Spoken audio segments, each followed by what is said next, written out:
Hello, everybody. Welcome to my Naruto anime review.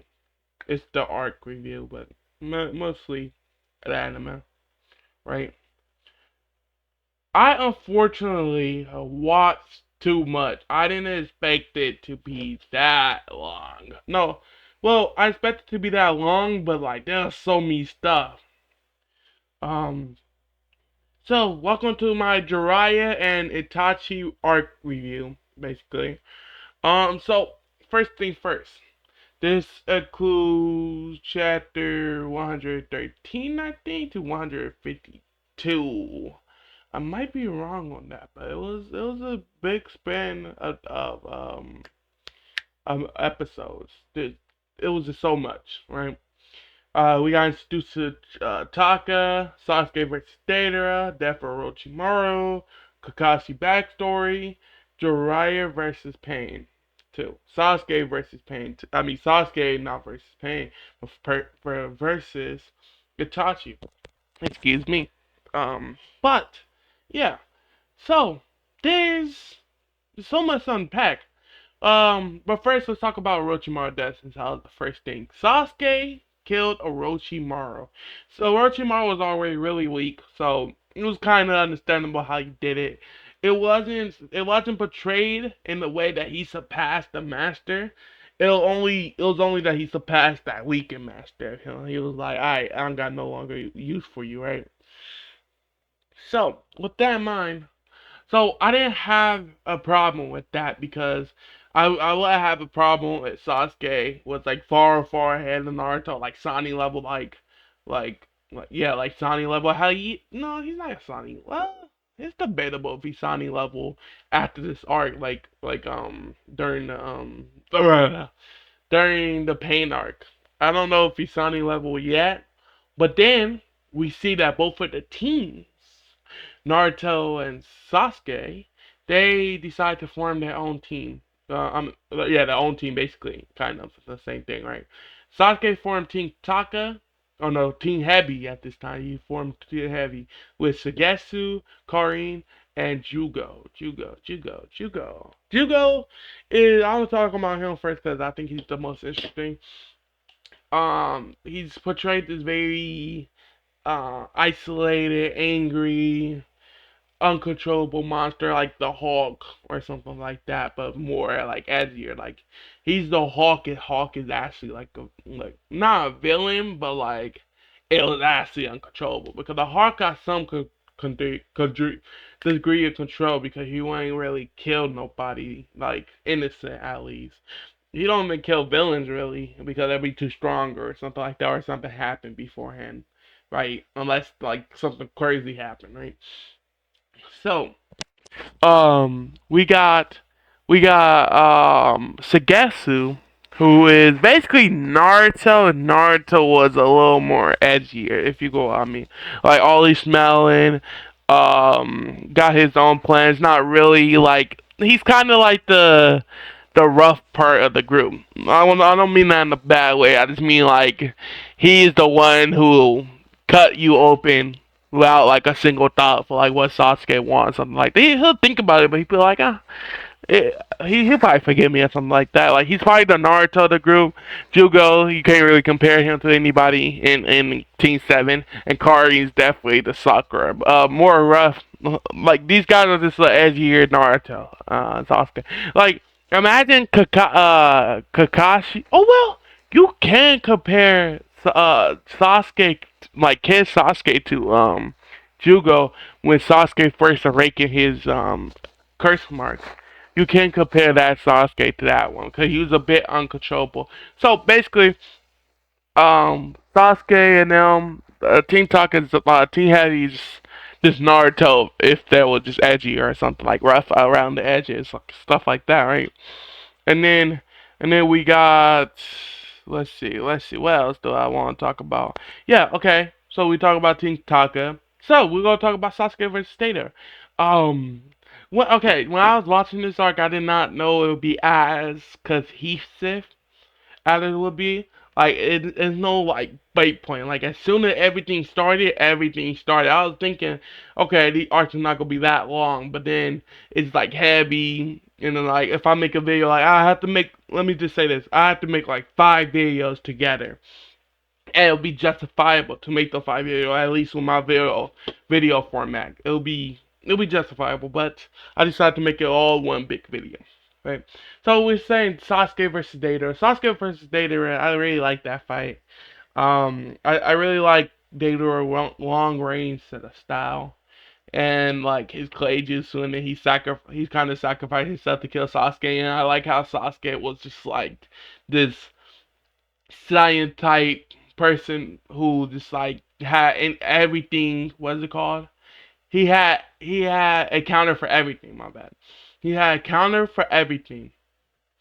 And then we got Kakashi backstory. Kakashi backstory is very interesting. Um, I really love Obito. Ren is alright. It's just Sakura. Even though Obito is just Naruto, he had a little more depth with him, his rivalry with Kakashi and yeah, with Kakashi and him. It was a little different dynamic than him and Sasuke. It was Kakashi who's kind of more the instigator than how like Naruto was just like like it was just openly jealous of him.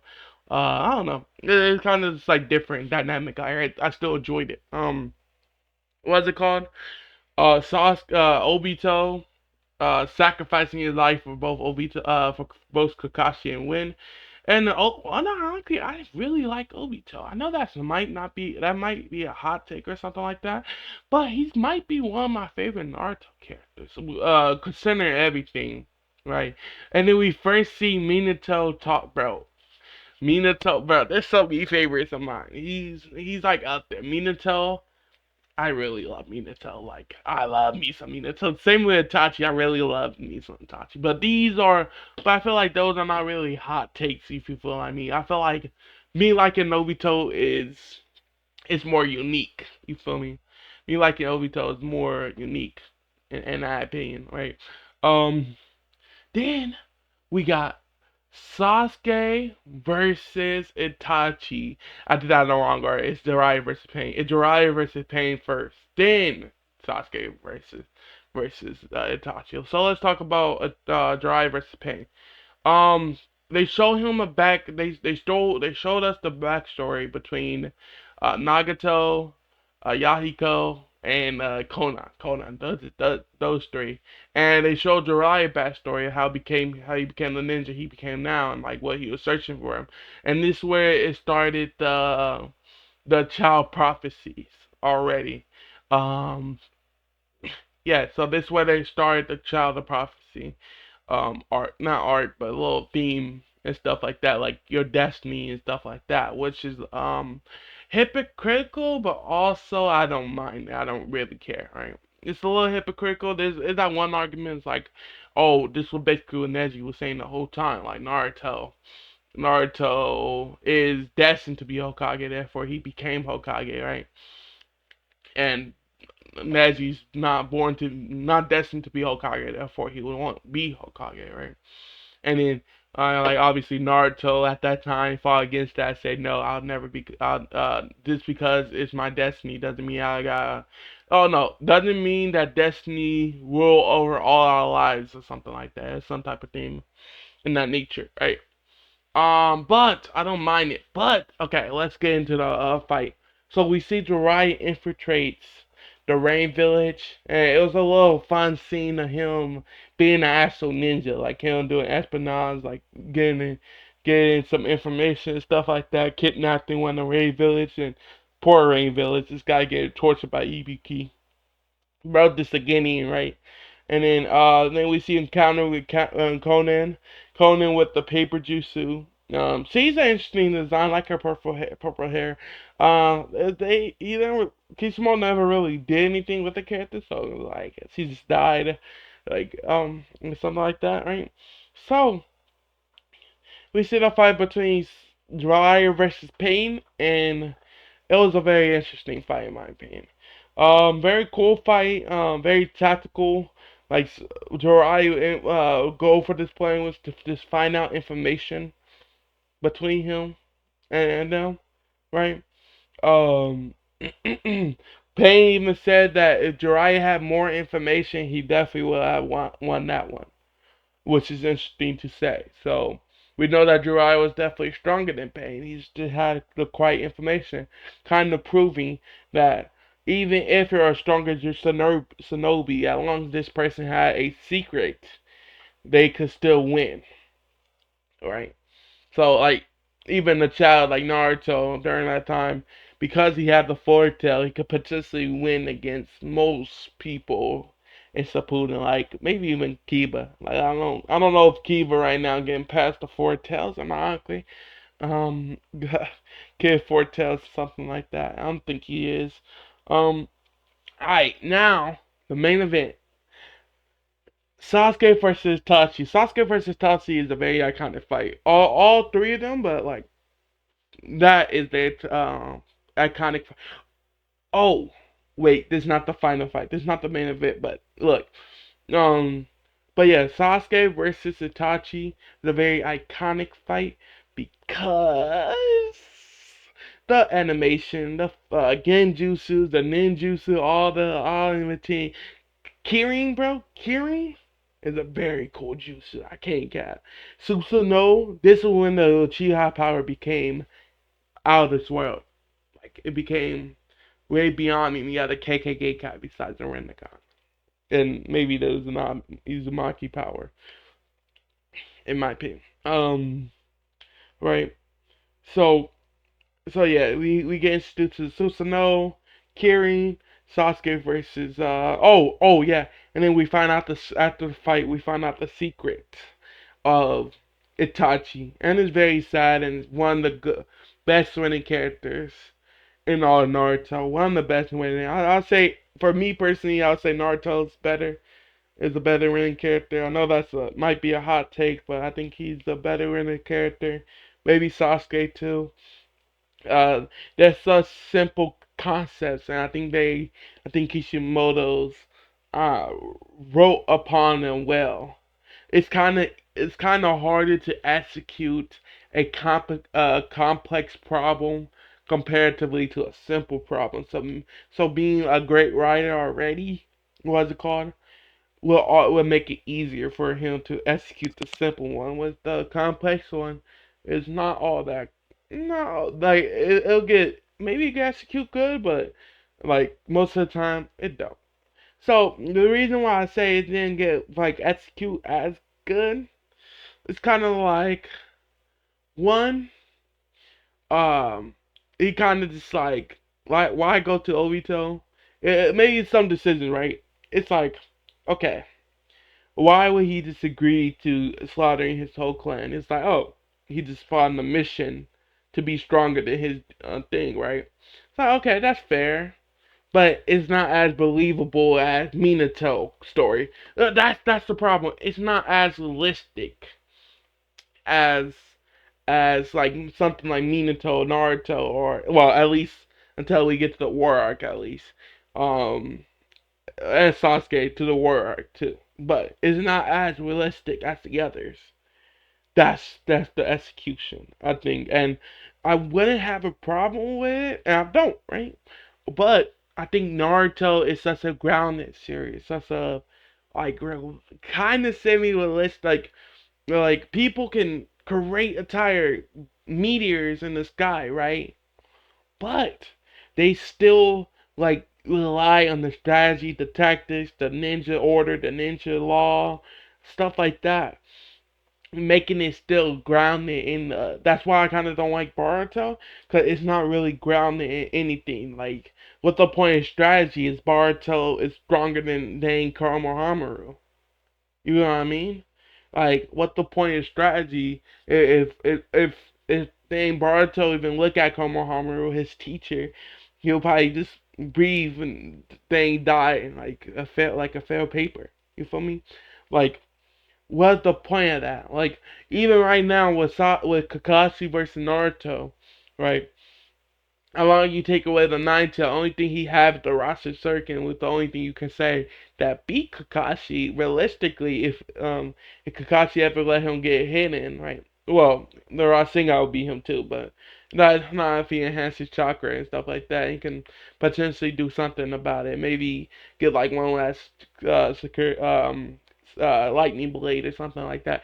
But we know that 100% a Grassen circuit is beating Kakashi, right? But Kakashi, being a really strong ninja, strategy wise, even right now, when he even said that Naruto surpassed him, right, it would still be able to out strategize him, right?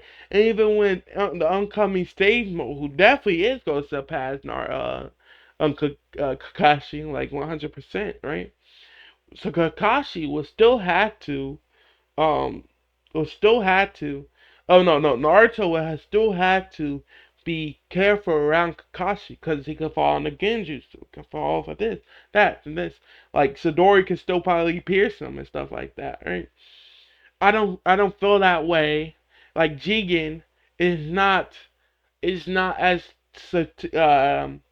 is not as grounded as a fight. Jigen versus Naruto is not as like grounded fight as any other in order to Shippuden, or like besides the war arc, until the war, until like the final part of the war arc, it's not as grounded as other fights, and I think that's really what needed for a grounded the grounded things within the ninja like world.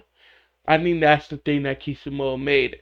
Trying to do Dragon Ball fights as Naruto, like put any Dragon Ball fight right now against Naruto. Like I mean not against Naruto, but with Naruto. Like let's say we put a Dragon Ball fight, right? Cell versus Goku, or maybe Beerus versus Goku, right? And we put that in their Naruto brand, right?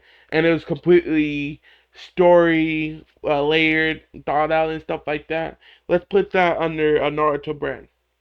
No matter how much I love Dragon Ball, trust me, I love Beerus versus Goku. I'll say I would not like that fight. I would not like that fight in Naruto Shippuden because it's it's not really coherent. Like, okay, how am I going to believe in the ninja world after this? Like, these guys they fly in space and stuff. What what's the point of the ninja world? Right? Naruto can one shot any ninja all time, bro. He can get out any genjutsu. He can get out. He can out taijutsu almost anybody, right? Why should I believe in the ninja world? You gotta make the world stronger, but how do you do that while keeping it grounded, right?